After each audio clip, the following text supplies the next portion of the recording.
Hey there. How you doing? You like that intro? Yeah? You like that intro? Pretty good, huh? Well, here is the Itali GTO. The Grotti Itali GTO. And this is my favorite car in the entire game. I have owned every single conceivable car in this game after my immense hours of playtime, and my main objective in this game has always been to acquire cars. And out of every car I've gotten, this has held its place at the top. And I figured I would do a bit of a review and a drive just to explain why I love this car so much. First thing that you're greeted with when you turn on the car is the sound.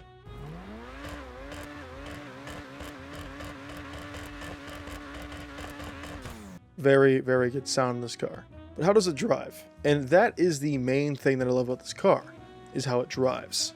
Now, in GTA, most cars receive a speed boost whenever you go over a bump or a little bit of a curb, right? But this car gets affected by it, I think, twofold. I'm not sure on the specific game files, but I know for a fact that this car has an absurd reaction to curbs. As you can see, I'm going 140 miles an hour in the city right now. That's hardly with any of the bumps and curbs. Another reason why I love this car is because of another reason that's also unrealistic, is the fact that it's all-wheel drive. Its real-life counterpart, the 812 Superfast, is rear-wheel drive in real life, but in this game, this car is all-wheel drive. And the all-wheel drive system in this car actually seems a lot different than other all-wheel drive systems. It seems to have around a 70-30 rear to front split, where you can still spin out like that, as just enough grip in the front to where you won't spin, even giving max throttle around a corner. And this thing just drives so perfectly. I think it is the perfect GTA car. It complements the physics of GTA to the max. Let's go on to the looks. I mean, the looks. They are so good.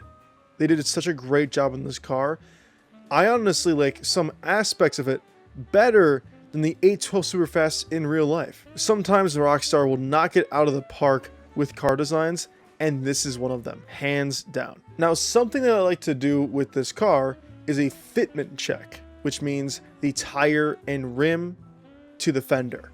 How low is it? How low can it go? How far in is the wheel to the body? And this car does a great job keeping a supercar look while also having a great stance. Now let's move on to its weakest point, the details. Some cars in this game receive more care. I have no idea why, but this car got, I would say, average care. When I reference details, I always reference one of three things. The engine bay, which this car has a great engine bay. You can see carbon fiber inserts for the intakes there, and you can see ventilation going through and out to those vents. That would be those vents, but in this game you can never see the vents from the underside. And now for the interior.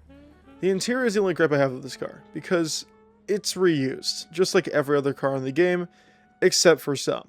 Now you can see an extra clutch or an extra pedal on the floor there, which doesn't do anything because this car obviously is automatic, but that's fine. Other than that, the details are actually pretty cool at the same time. I like the outer ring on the lights here, you can see, and also the texturing on the reverse lights. They actually resemble an eye, which I like a lot. And the headlight fixtures are okay.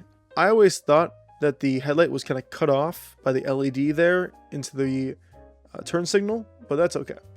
Other than that, this car looks amazing.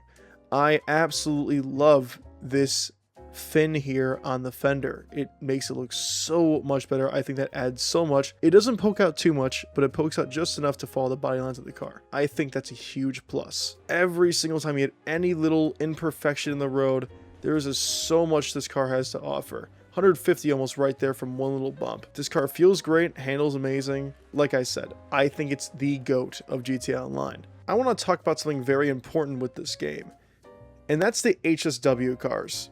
Now, I always kind of referred to those cars as slop, meaning it's just kind of cheating.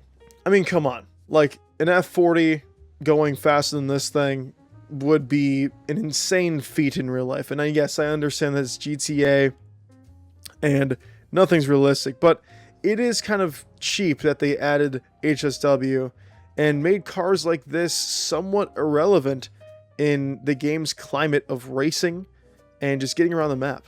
Like, why would you get this car when you could just save a little bit more money and get yourself a Banshee GTS, the new Viper that could be HSW'd and is the fastest car in the game now.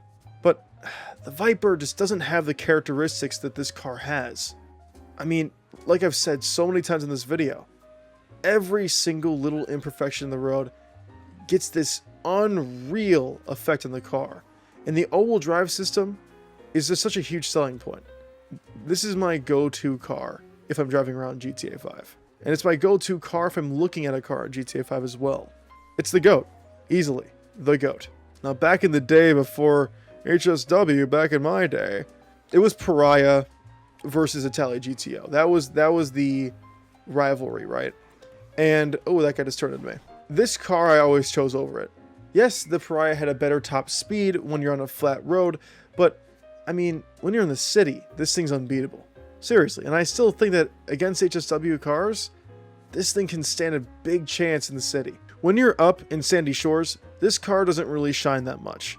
Bunch of flat roads and straightaways that it does okay on, but the turning capabilities and the speed boost it gets from every little bump is what puts this car ahead every time. And I think that it's seriously one of the best driving experiences in this game. And I'll now leave you guys with a very crashed and messed up version of the Itali GTO. Goodbye now.